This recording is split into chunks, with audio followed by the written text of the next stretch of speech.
What's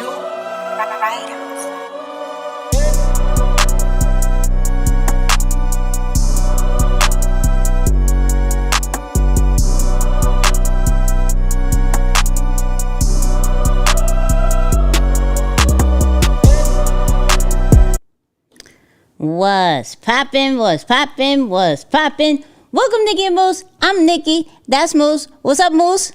What up, y'all? And Happy New Year. Hey. Still say that's the second. It's the second, okay? Yeah, it's early. I can First time still of the say year. that. Yeah. It's like the whole week. We can say that. Right. You know what I mean? So Happy New Year 2024, because you may be watching it in 2025. So not Happy New Year if you are. You know what I mean? I'm thinking ahead. All right. First and foremost, new episode dropped today. We're at episode 170. Yikes. Crazy. Okay. Yikes. Super crazy. So go check that out. The audio's out. Super fire. We were talking about, your social media presence and how to finally take that to the next level for your business. All right. So go check that out. Super fire. What else do we have? I feel like I don't even know what to do anymore. Like and subscribe to this channel, please, and thank you. If we've ever added value, if you just like us, if you like the fit that we are wearing, please just subscribe. You feel me? Why not? And then at any moment that we add value here, hit the super thanks, super chat if you're live, and that's it. Moose, how is we feeling? Man, we is feeling good. Day one of the year. Day one of the work year. Okay. In the books. Yeah, good year. Excited for it. And now it's the first live of the year. So I'm looking forward to this thing. But definitely on to have a very, very important conversation, because throughout the last several episodes, we've talked about authenticity is the number one thing that's going to be winning for your personal brand, for business growth, and all of those things. And wow, why did I say it like that? Quite honestly. Honestly? All right. Okay. Quite You've been making up words all day, so I'm not mad at it. The other one I thought was a real world, though. I really thought like it's a cycle. Cyclical is the word. I think it's a way to say an ongoing cycle, like a repetitive. I'm gonna have to look it up, but yeah, I usually catch myself if I say it one time and I don't get the reaction that I'm, that it's normal. I'm like, okay, let me cut that out of my vocab so I don't look like I'm crazy. It's too big of a word for me. Not saying it isn't a word. I just know it's too big of a word for me. The repetitive syllables can you know what I'm saying, can make you. Or how do you spell that? One, CICLIC. No, that's not it. Terrible. I don't even know how to spell it. I probably shouldn't use it if I can't spell it. That's an indicator right there. Before you use a word, just know how to spell it. How about that? Oh my God. I'm gonna look it up as we get going. But listen, man, shout out to everyone who's tapping in. We appreciate you guys for being here. That is definitely something that is gonna stay from last year to this year. Oh, you see? Okay, I was close. I just needed the AL. Cyclical. See, now you can't even say it now that you see it. Now I'm questioning myself. Nah, this is a whole messed up thing, man. But it's an ongoing cycle. I'm gonna just say that instead. He was so confident, people. When he said it, he was so confident. And then he was like, I think that's a word. Somebody like nodded like, yep, that is a word. And I was just like, even if it was, I don't know. It's too many syllables. Yeah.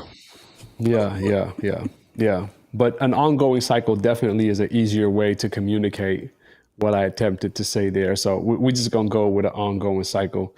Shout out to the Content Alchemist for helping me out here. I appreciate that. Hey, let us know where you're checking in from too as well. Definitely want to tap in with y'all. Anyone from Arkansas, don't tell me where you're from. Shout out to my blunder from last year. You remember that when I was like, Arkansas? I was like, Arkansas in the house. You were confident in that too. What I like about you?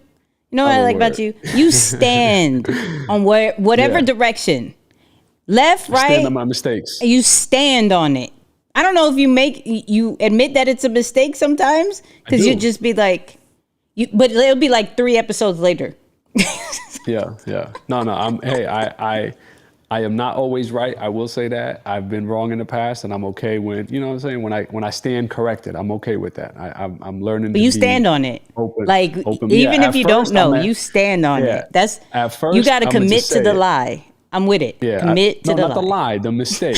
You know, like I'm not lying now. I'm just, it's an honest mistake. And I say it confidently, like I really thought that's what he meant, Arkansas. And then it was like, Arkansas? I'm like, no, that don't sound right. Arkansas. All right. Anyways, but essentially tonight's topic is about that one thing that we, have been talking about over the last several weeks as we planned for the new year, helping you all to get your content strategy, your business plan in order. We really have been talking about the importance of using authenticity, because the traditional method of selling is not going to convert the same way it has in the past. Quite honestly, it hasn't even been converting as of late in the same way that it has or it once did. So authenticity is definitely the key to that. But I do realize that authenticity is one of those words that, again, can be easily thrown around, and people may not necessarily know, well, what are the barriers to authenticity? How do I actually achieve that and make it happen? And tonight, we want to talk about one of the main barriers to authenticity, which is wanting to be liked by everyone. Wanting to be liked by everyone. So super important topic. Yeah, Nick, kick us off. I mean, long journey for you also. How long have you been online now, you would say? How many years? Can you count, like, actively in the game? Yeah, actively in the game. I'm not aging or anything. I'm just saying, like, you a vet out here. 5?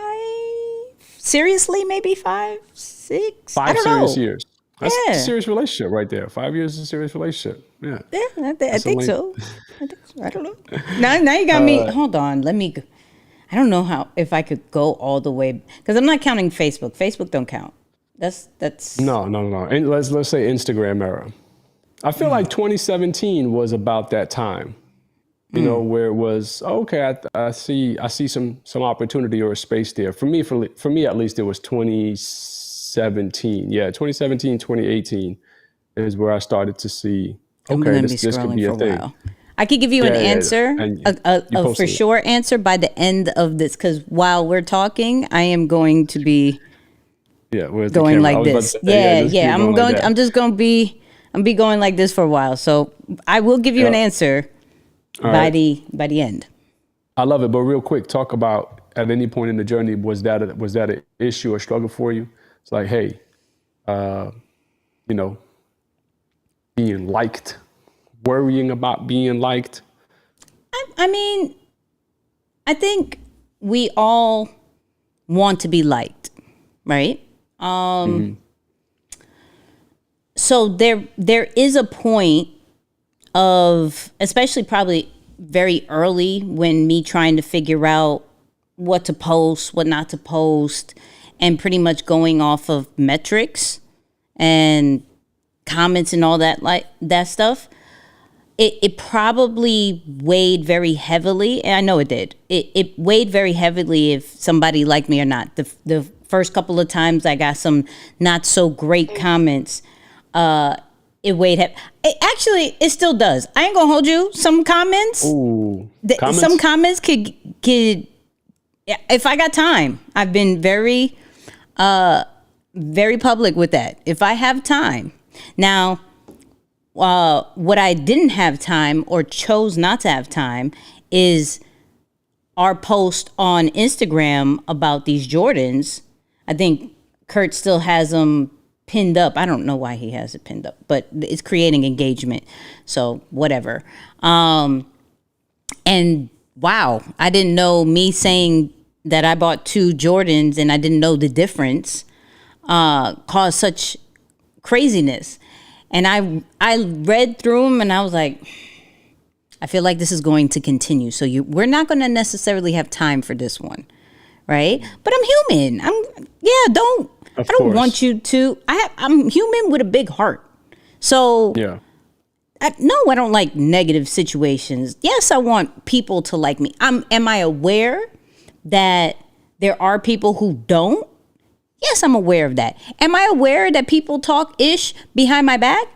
Absolutely. Right? Do I know what it is? No. Maybe that's a good thing, right? But I'm not dumb either, right? So I can't assume that everybody likes me. I'm very blunt, right? But like, I love on you afterwards. I have dark humor, right? And I'm very quick on my comebacks. So like, if you are joking and I feel like it's a stab, I'm coming right back in a joking manner as well. Some people are not with that. I'm okay with that, right?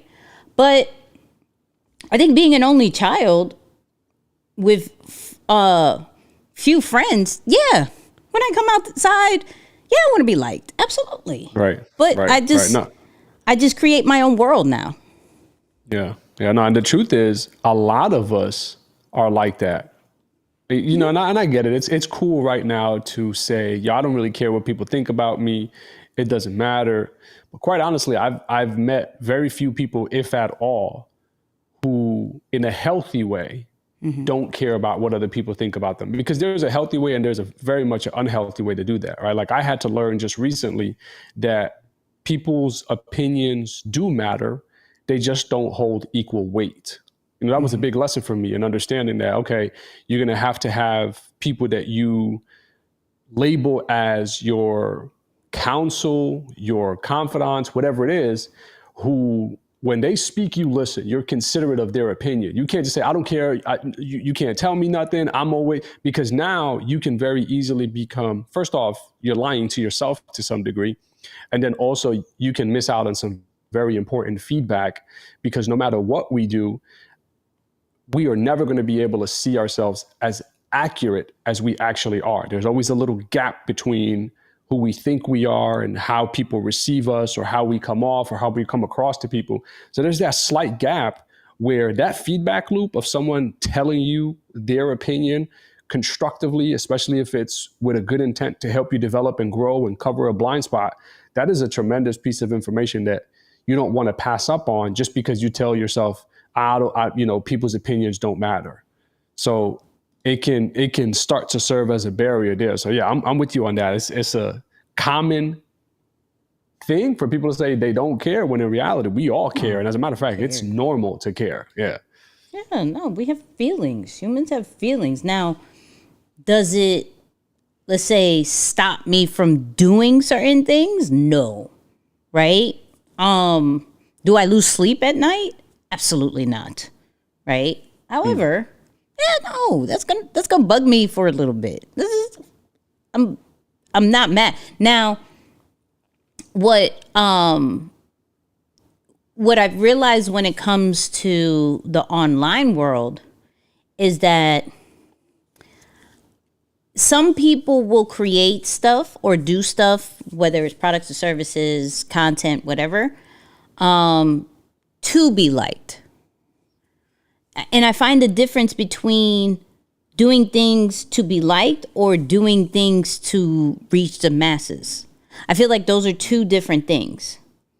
And some people kind of get them twisted of like, okay, I have to create this because people are going to like me. And if they like me, they're going to share this with more people, where it's more of, no, sometimes we're in a phase of, I need to make sure my brand awareness is on point. And so I may talk a little broader just to bring the people in, to then narrow them down. But that's not necessarily because I just want to be liked. It's just because it's a strategy. Yeah. It's crazy because as you're saying that, I'm listening to wanting to be liked online or even in business in general really is a selfish thing, because it becomes about you and less about your audience, your client, your customer, the people you want to serve. So just that desire is ultimately going to start making you move differently. When you think about people who really are liked by the masses, yes, they use themselves and I know that sounds weird, but they essentially are using whatever talents they have to connect to people, but essentially their goal is to help others. They're wanting other people to like themselves instead of wanting people to like them. And as a result of that, like when you think about some of your favorite comedians or actors or musicians, they make you feel good listening to whatever art or thing that they contribute to. Let's just call it their talent. They make you feel good using their talent. And as a result, you end up liking them because of how they made you feel. Like it's still a selfish thing after all, but you don't like them just because, right? Like they did something for you or they do something for you using their talent, their product, their service. And as a result of that, that admiration starts to build for them because of that exchange. I agree with that. Wait, quick update. My first post on Instagram was 2013. She was on the platform. When did Instagram first come out? Was it like 20? Oh, see, now you're asking for a lot. I feel like it was 2009, 2010. I'm saying it couldn't have been that far off. Let me see. Now you're gonna make me do research. Hold on. It's crazy. We lived through that era, and it's all just vacant. When did Instagram start? Yeah, anyone in the comments, man, tap in. Let us know if you have that answer. Oh, 2010. Okay. 2010. October 6th, 2010. Facebook came out February 4th. Someone's special birthday is October 6th. That's cool. Okay. Hey. Yeah, so now I have pointless facts. February 4th was 2004 was Facebook. July 15, 2006 was Twitter. Gmail. April 1st, 2004. Another special birthday. Wow, look at this. Look at that. Pinterest, January 2010. And LinkedIn, May 5th, 2003. Random facts. 2003. Wow. LinkedIn has been out here for a long time then. Yep. 21 years almost. Man, that's crazy. That's crazy. Yeah, that's good. That's good. Shout out to Janita for the super chat. See you, Janita. We see you. Character laughing out loud with tears in their eyes. Yeah, it's probably a What sticker. is that? What does that mean? So it's a sticker. Okay. They buy the super stickers, but we can't see it. Nice. It just says laughing character. Nice. Let's talk about the creation process for a moment, just as we were talking about that in terms of, people who we essentially admire. Mm-hmm. We admire them for what they do for us and what they've done through their creation process. How do you navigate your creation process or your creative process when developing the content from the beginning so that you're doing it for the people and not for the desire of being liked? All right, like you said, there's a fine line between that, but how do you make sure your approach is not tainted in that regard? So it's in the stage that I'm in right now. I've collected enough data to know exactly what my audience likes, and I'm trying to get to the point where I know what my audience likes on each platform, right? So I start off with that in mind, not necessarily what I like or what will get me liked. It's more of, okay, I have a certain brand. I have to put out a certain, a certain style for them. Now, I'm actually in a phase where I'm now catering a little bit more to like the core audience, meaning there's going to be a few more behind the scenes situations. There's going to be a little bit more walkthrough situations. We did a video on YouTube that was like, 30 minutes or so of just me talking about how to create a vision board. And it was like it's like top numbers right now. Just me walking through and I'm like, okay, I'm now, it's now about getting the more inside of my world, and those people who rock with me. I'm just speaking on my personal side of it, where I leaned on expertise first, and I didn't, how do I say this? I don't know if it was more of because I'm such a public private person, or maybe it's I didn't understand when to transition, or that I didn't know if people cared enough to see that. But I wish I would have transitioned sooner to show more of me, because you could get in a real situation where they only care about the information and not necessarily you. Oh, that's good. And when you are creating a personal brand, you have to still have a balance, right? And so the expertise is supposed to build up the credibility, but not necessarily be the end all be all. So this is why some who may try some behind the scenes things and everything like that, it doesn't necessarily work, because you haven't really introduced it to the people, because they're so used to the information or the main reason why they follow you. So it's a matter of, okay, here's what I really want to show people about me. So yes, I'm a geek about these couple of things, but let me also show you my world a bit. And so figuring out that balance this year is going to be a focus, so that, and I'm realizing the more that I do that, people are like, yo, you're so authentic, you're so real, and and that's rare. And I'm like, was I not that before? Was right. But you don't have emotions. You don't have. There's no maybe true connection with just information. Yep. So no, that's really good. That's really good. I like that, and that's right in line with the comment. The question Chris just dropped too. He said, "How much?" I'm sorry, Chris. I don't know. How much of your personal life should you share with your audience to connect with them? I think both of us should answer that, because I think we both are public private people, right? I think one, I've stated this before, you have to set boundaries on the topics you do want to talk about and what you don't want to talk about, right? Let's say, won't always show mommy and grandma, but I'll show them on special occasions, right?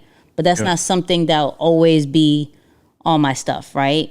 My relationship is not always going to be on there, but maybe my thoughts, my feelings, my frustrations. I went on live yesterday and took it down, but I had to let that out. A feeling that I had about Grant Cardone and what he said about content creators, right? That's a personal perspective on things, and I said my piece. People, was one thing that got recognized that I didn't even know, is because of how you deliver things and who you are, you have the control of somebody who you're talking about, your audience either slandering them or just not agreeing with them. And not one person was disrespectful or saying anything crazy about what I was talking about, because of how I am and the respect they have for my platform, right? But if I didn't show up like that, they wouldn't have known to, to respond in that kind of way, to where, oh, if you just talk about a topic, I'm just going to go in the way I normally go in. So it's like, you still have to show a bit of you and speak more of the human side of you, but let the world still know what you want to be known for. People are not going to want, like, you're not going to want to be known for your hobbies. Maybe you do, but hobbies and personal life, you may not want necessarily to be known for that. So make the main thing still. What do you want to be known for? But allow people to connect with you in the boundaries that you set for yourself. So I'll say, yeah, that's good. No, that's really good. You ever put out something that you regret? You're like, oh man, I shouldn't have posted that. I shouldn't have spoken about this or anything like that. No, because how do I put this? I'm very, I wouldn't say picky, but I'm very strategic with what I put out, right? And what I know is going to stay there. So, like, for example, yesterday I talked about Grant Cardone.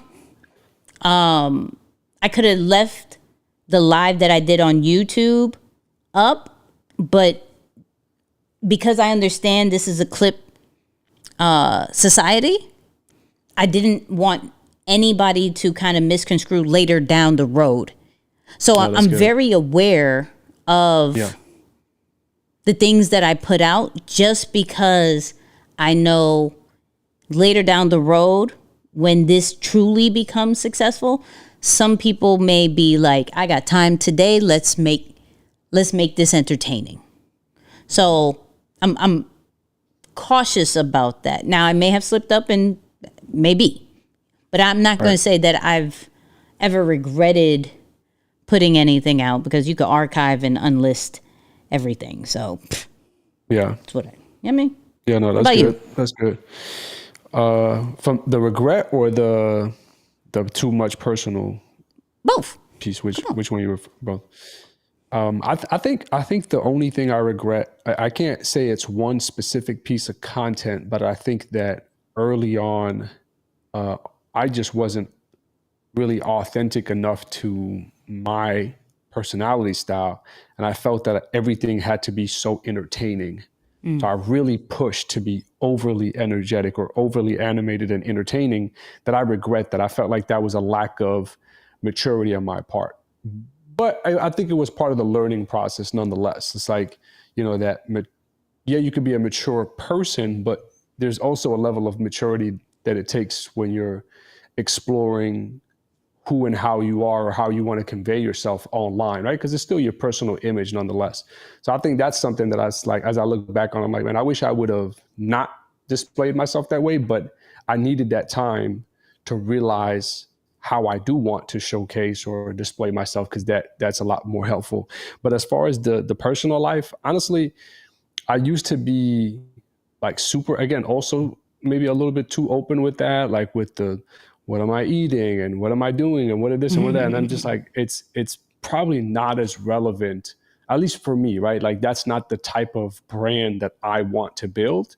Right. I am now focused more on my, like, business knowledge and acumen and all that. Like, that to me is a little bit more important to be known for that than for something else. And of course, like a good family man. I think that those two things are like super important. So that the family side, similar to you, Nix, is probably the area where I'll open up and be a little bit more personal on that side of it.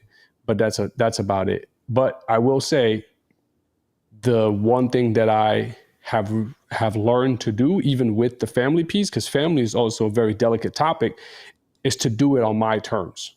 So when I want, how I want, or like to display as little or as much, like, surprisingly, maybe I'll overshare, rarely, but sometimes. Rarely. So like, yeah, on my terms, right?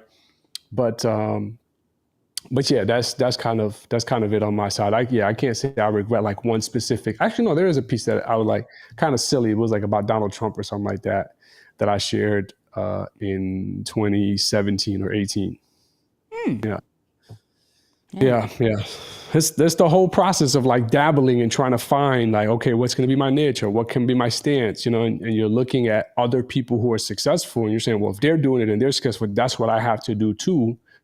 with no real consideration for your own values, your own, the mission that you want to contribute to, or things like that. So those are some of those pieces that I've learned down the line are what complete the picture. Like those people who you look up to, the reason why they're probably connecting with such a large audience is because they're intertwining some of those things from themselves and they're able to express it. So like one of the things that I know is a barrier to authenticity, and this is, by the way, how you know that you're doing things to be liked and not for the audience or the group of people that you want to serve, right?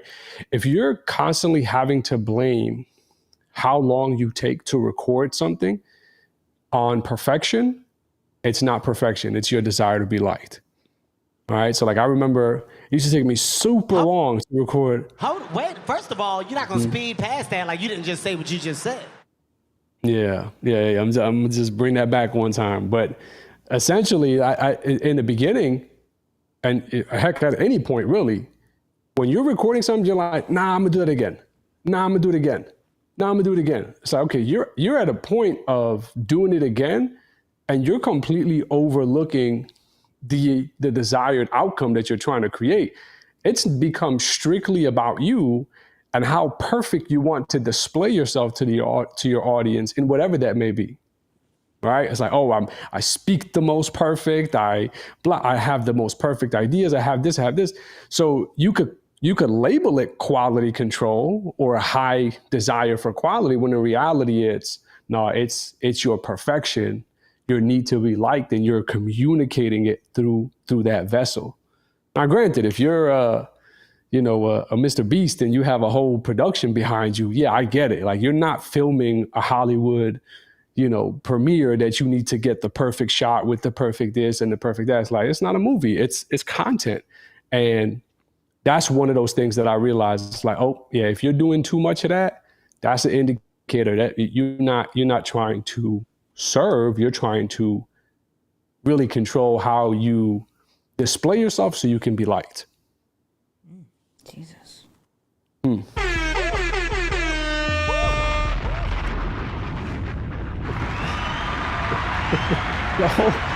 whole board. Give him the whole board. A win is a win. I don't care what y'all say. A win is a win. You didn't just say what you just said. The whole board, people. The whole board. Yikes! The whole board. What else do you want? We can end. I'm not going to, but I mean, we can. Yeah. What else is there to say? What do you want me to say after that? I mean, it's just the tough conversations that I think that need to be, because authenticity is it's saying the thing that we know should be said, but no one wants to say it. Like that's essentially what authenticity comes down to. So, the second part of that, or another piece of that I could say, it's changing what you really want to say because of what people are going to think, or maybe they're not going to like you for your honest idea of something. You know what I'm saying? It's the same concept. So whether you're taking too long to record it, trying to make it extra perfect, or you're thinking about changing what you have to say, it's the same. It's essentially the same thing. They're all rooted in the same cause. You want to be liked, or afraid that you won't be accepted if you say it, or if it's not at that quality. Now, there are going to be, but here's another thing. It's like there are going to be things that just people are not going to agree with, and you actually have to go in knowing that people may not necessarily agree with this stance. And I think that's okay. But we play double dutch on should I post this or not, right? Even though I may not be fans of a lot of things that, like, I'll bring him back because he's been on trending, and I always bring him back. It's 2024. I have to bring him back. Kanye, okay? It's only right. Bring back first week. He went on this recent rant, right? And it's like, God, in my head, golly, Kanye, please stop. Just, we just want the music.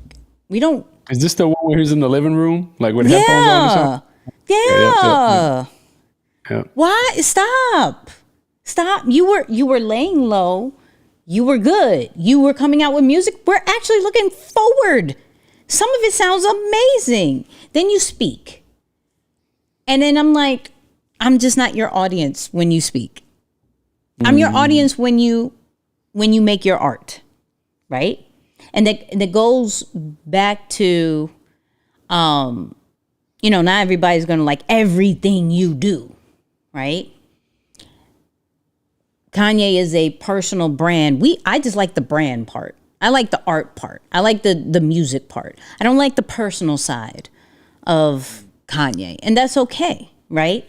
As long as he doesn't do anything super crazy, R. Kelly, I could rock with it.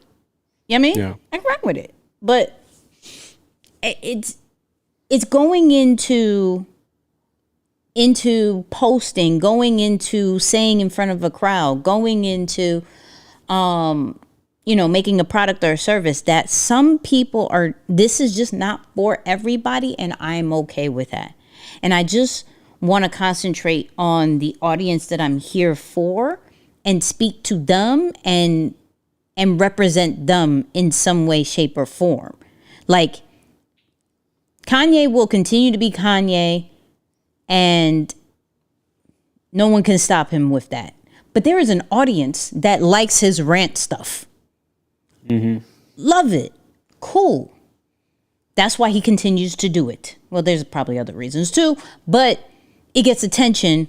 Cool, right? There are people who, I don't know, talk about the way that we make water. And people are like, I love everything about this, right? I love everything about this. Some people say it in a very monotone way. Some people say it in a more energetic way. Some people show visuals. Some people write. Regardless, we got to stand on who we are, our message, and who we serve, and be okay with that everybody else is just not for them. But some people can't do that because the second they see the results going low, or the second they see a negative situation, they go back into their corner of, no, never mind. And then it creates doubt and overthinking. And it's like, nah. You stood on yours, that you attracted somebody who is trying to derail you. Mm-hmm. You good. The second you find somebody, because here's the thing. If somebody doesn't like something, 9 out of 10 times they're going to continue to scroll. 9 out of 10 times. If they comment, that means you have something. Because it created a reaction of some way, shape, or form. Worry about when there's no reaction than necessarily when there is a reaction. That's how I always look at it. I'm like, oh, I'm doing it reached somewhere. It's working somewhere. If you're gonna react to that, oh, okay, I'm good. Yeah, it's interesting, man, and I think this is the beautiful thing about the internet. Sometimes is that you get to see so many different viewpoints. So I, on the other hand, don't like all of Kanye's art. Right? I think there's parts of it that I enjoy. I do like some of the rants because it challenges me and reminds me to be an independent thinker. Yeah. So like one of my favorite podcasts with him was the one he did with Joe Rogan. Oh, okay. No, the Joe Rogan. The Joe Rogan, and I think it was like a super long podcast too, over 2 hours. And I was listening to it and I'm like, have I been brainwashed to just take in and repeat information from quote unquote reliable sources, but not ever really processing what that means to me? Mm-hmm. And that's the thing about people who have polarizing opinions. They're so not like us, or they're so different from us, that you either are going to attack them because they challenge your core beliefs, or in some cases, they wake up a side of you that you may have never really thought about to say, like, hold up a second, let me kind of consider that. And so that's why I think it's so important to, and I love what Kat put, by the way, she commented a little earlier about how to balance not being tone deaf, like the reason of refining, and I can read it right there. What about when you're creating content but don't want to be tone deaf? So you keep refining so it's not coming off with your feelings in the moment. I can appreciate that, right? Especially if you want to have, like, let's call it more of a corporate appealing brand, right? One that is appealing to big brands and sponsorships and things of that nature. I totally respect it. But I feel other times it is good to infuse your feelings into your content, especially if those feelings are grounded in your values and your strongest beliefs, because that essentially is the deepest or most important part of who you are, that you want people to know that about you, because that's what sets you apart from the masses. So it's a constant battle. You know, I've had moments where I feel like I've done that well, where I've struck that balance and not being tone deaf. And I have other moments where I think that the overthinking of not wanting to be tone deaf has kind of messed me up so much that I just go silent. Like I can't even, articulate the content anymore for those reasons, because the weight becomes too difficult to bear. So not something that I've mastered, but I will say I do appreciate, just to bring it back, some of Kanye's rants, especially the one on the Joe Rogan podcast. Cause I listened to that thing. I'm like, yo, hold up. I need to think, a little bit differently about some of the things that we have experienced in the world. Okay. You know what I mean? I can't agree with you on that one, but either here nor there. Something that you said, which is the polarizing word, because that was something that was a theme yesterday when I was live, is, how do I put this? Some people weaponize polarizing situations, right? Meaning, when they know that some of their messaging, what they do is polarizing, they lean on it. And my thing with Kanye is that he knows, okay, if I have something coming up, I'm going to do something probably people are going to disagree with. I know, it's guaranteed. My man was silent. See, now you got me on, I got myself on this topic, not you. I'm not blaming you. But my man was silent this whole time. The whole Jewish situation, somebody finally on his team said, just sit down, please. Let's just lay low for a little bit. It'll be fine, right? Came back. People gave him the side eye. He started coming out with little snippets. We were like, hold on. We may forgive you again because this is what we do. Right? Then the music did not come out. And then you made a rant. And then all of a sudden we have these boots and situations that are coming out now. I don't know if y'all have seen. He just randomly dropped some pod stuff. I don't know what it is, right? Coincidence? No, he has a pattern, right? He has an absolute pattern. Going back to the person that I talked about yesterday and just a little earlier, Grant Cardone does the same thing. My man says crazy stuff for brand awareness.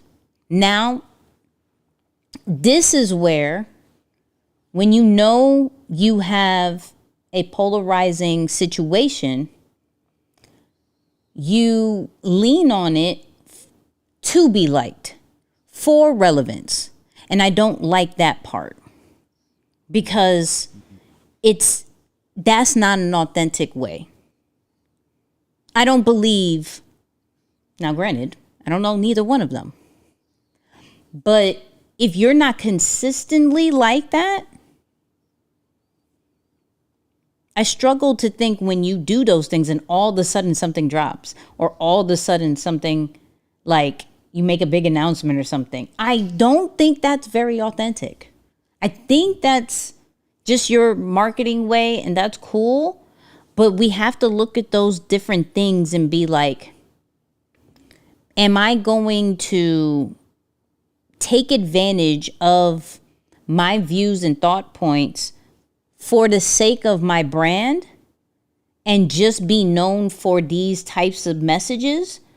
Or should I build off of maybe the other 95% of me? Yeah. Because I think it's just corny. This is me. This is corny. I don't like it. That's the world of marketing, man. The crazy thing is it's like it's crazy how a brand, let's call it a brand like Nike, would be looked up to in the world of marketing, and they do absolutely nothing as it relates to their products. Now, granted, they are positive storytellers, right? They do almost create that dopamine effect for us in watching something that is inspirational, moving, and touching. But we can't ignore the fact that drama is always going to get people's attention.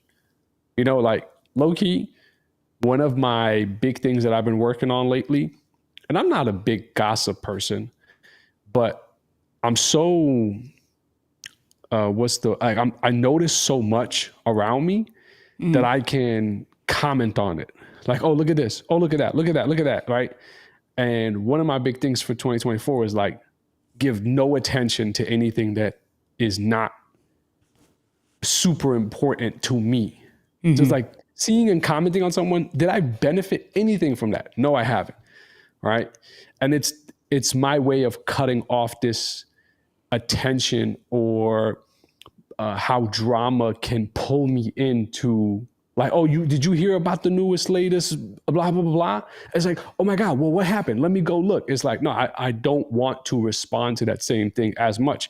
Now that's something that I'm working on. The truth is though, and we've talked about it, a lot of the breakups, a lot of the, all of those types of things always get the most attention. So for some marketers, I feel that enjoy that world, it's just easier for them to just ride that bandwagon and say, yep, let me ride the drama bus to create the hype and the attention to bring that awareness for what I'm trying to do. And I agree with you, not the healthy way, not my cup of tea, but we as society, I know this sounds mad deep for no reason, but we as society, we have the responsibility to stop responding to that, to essentially cut that part out of marketing.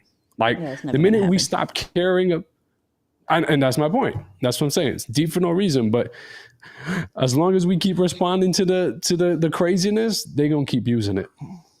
Because the crazy thing about that is that somebody agrees, and they know that, right? Or they understand their influence, that it would make people think, maybe they are right. You know what I mean? Like,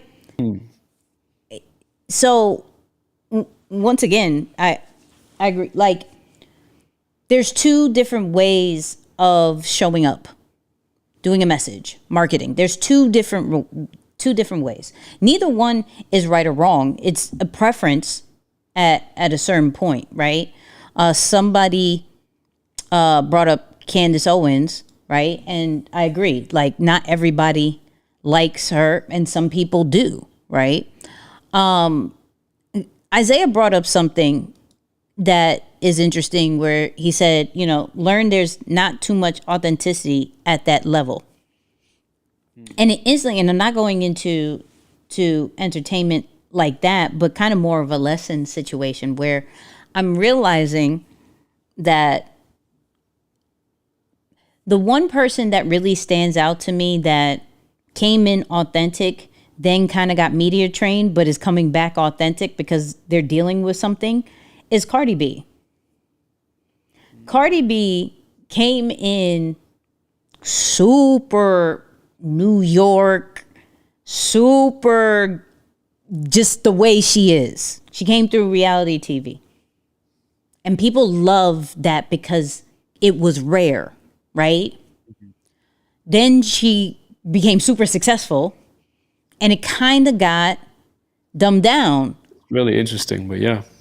And Isaiah's right. It's like there's not too much authenticity. However, she is going through relationship issues, and now the Cardi that we know of rants and everything like that and just pure emotions is coming back.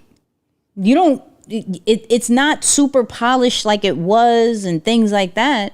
It's now, oh, that's Cardi. Oh, she's in the club twerking like she used to. Like, and I believe it's true once you reach a certain kind of level. Why? Because the money's different. Corporate money probably made her calm down. That's a different level of like, shush, let me,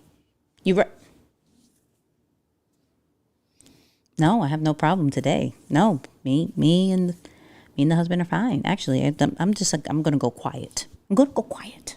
Right? Yeah. And it's not,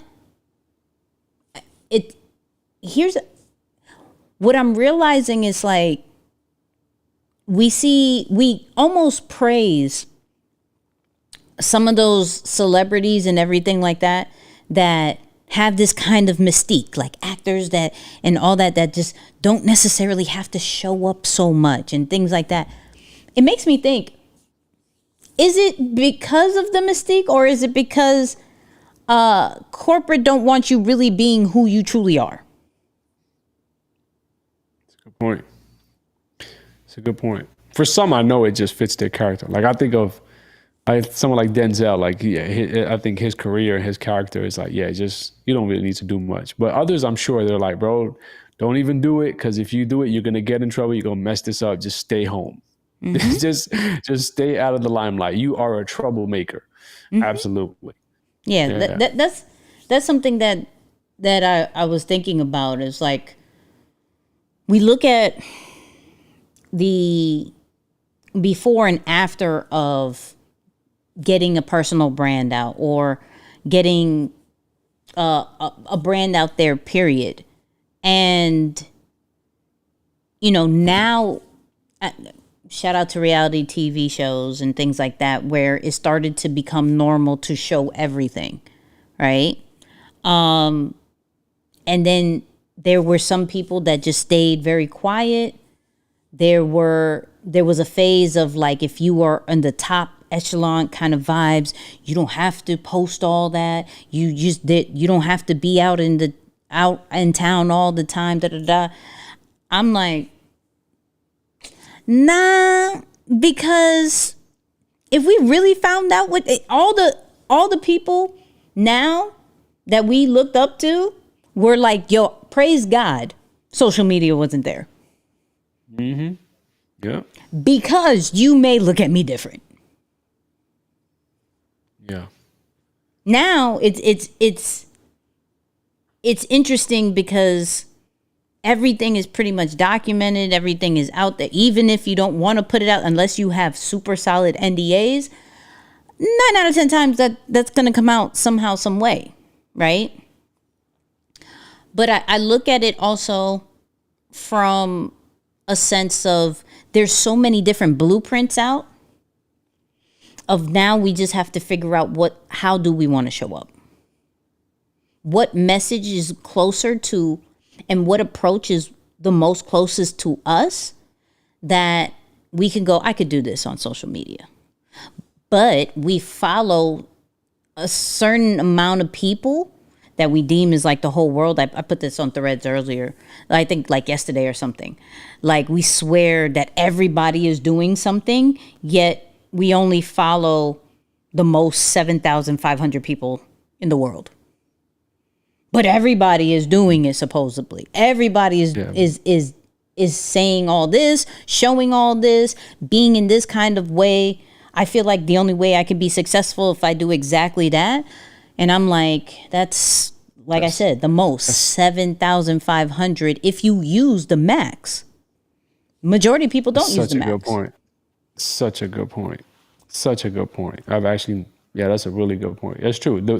It's so crazy that the world you live in is technically your timeline. Like your timeline makes up a whole reality for you. You get what I'm saying? Like you can be on one person's timeline and think something of the world, go to at the exact same time, go to somebody else's timeline and see a different part of the world or think something completely different part of the world that you would have never even thought existed. So that's a really good point. Author further up said, what do you think of Dan Coe's approach? Author, if you want to expand on that, as it, I think that should say something about, I was going to say, I think Dan Coe is brilliant, but I didn't know what exactly you were. Yo, you should, okay, could I say this? Because I didn't do this just because somebody said the name. Do you know, I am super inspired by that man right now.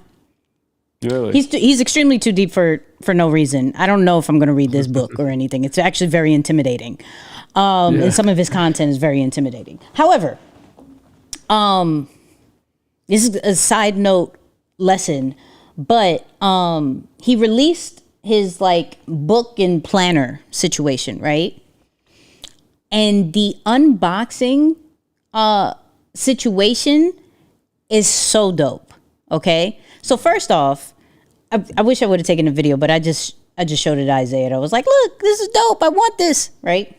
So you open the box. It actually has instructions. Hello. This is what this is. This is all the stuff that you're getting. These are all the stuff that it means. Here's an event ticket. If you didn't buy it yet, here's where to go. And then here's all your digital products. Then there's another layer. Then you actually get the planner and you get this coin. And this coin has like, I don't know, a meaning. And it's the most simplest coin. Let me get this coin. It's the most simplest coin. And he's like, your perspective, the ideal perspective, and then your future perspective. I was like, what?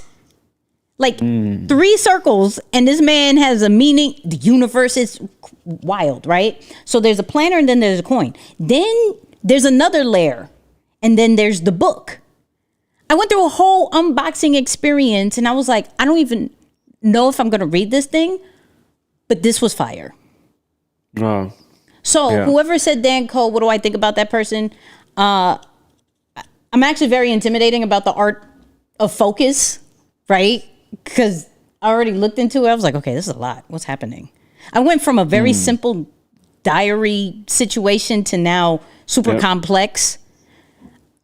However, I love Dan Coe. I love his model. I love how he is him and only him, and his structure as far as going through short form content to long form content to then creating an experience the way that he wants to. I love that. But I had to say that side note because it was like the highlight of my day. You just got it today? I just got it today. Nice. It was one of those things like you pre-ordered. I pre-ordered it. And then he was like always giving updates of like where the shipping is. He's recording the audio book, which I realize I'm spoiled. Like shout out to the do-it-yourselves authors.